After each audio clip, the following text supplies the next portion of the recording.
রপ্তানিমুখী শিল্পে আমদানি নির্ভরতা কমিয়ে দেশীয় শিল্পের সক্ষমতা বাড়ানোর ওপর জোর দিয়েছেন ব্যবসায়ী ও নীতি নির্ধারকরা। শনিবার রাজধানীর মতিঝিলে ডিসিসিআই আয়োজিত সেমিনারে বক্তারা বলেন, আমদানি নির্ভর কাঁচামালের ব্যবহার কমাতে পারলে বৈদেশিক মুদ্রার সাশ্রয় হবে। ওষুধ তৈরি, পোশাক, চামড়া, প্লাস্টিক ও কৃষি প্রক্রিয়াজাতকরণ সহ দেশের অধিকাংশ রপ্তানিমুখী শিল্প এখনো কাঁচামাল ও শিল্প রাসায়নিক আমদানির ওপর নির্ভরশীল। এতে উৎপাদন ব্যয় ও বৈদেশিক মুদ্রার ওপর চাপ বাড়ছে। আবার বৈশ্বিক সরবরাহ ব্যবস্থায় বিঘ্ন ঘটলে উৎপাদন ও রপ্তানি পড়ছে অনিশ্চয়তার মুখে।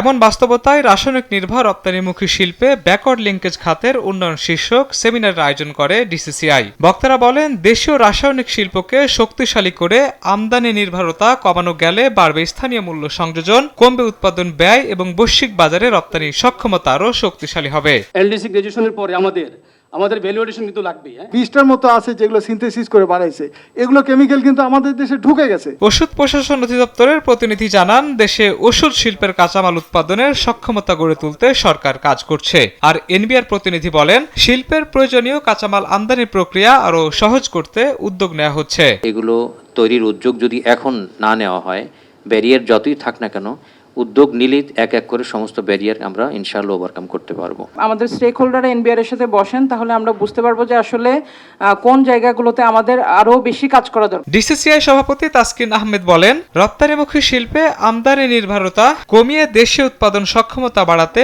এখনই সমন্বিত ও কার্যকর উদ্যোগ নেওয়া জরুরি। কেমিক্যাল সাপ্লাই চেইন ইকোসিস্টেম গড়ে তোলার জন্য একটি কৌশলগত রোডম্যাপ প্রণয়ন করা, যেখানে প্রয়োজনীয় নীতি সংস্কার, শুল্ক যৌক্তিকরণ এবং লজিস্টিক ঘাটতি দূরীকরণের বিষয়গুলো গুরুত্ব সহকারে আলোচিত হবে। ব্যবসায়ী ও নীতি নির্ধারকদের মতে, শক্তিশালী কেমিক্যাল ব্যাকওয়ার্ড লিঙ্কেজ গড়ে তুলতে পারলে উৎপাদন ব্যয় কমবে, বাড়বে স্থানীয় মূল্য সংযোজন এবং বৈশ্বিক বাজারে রপ্তানি খাত প্রতিযোগিতামূলক হয়ে উঠবে।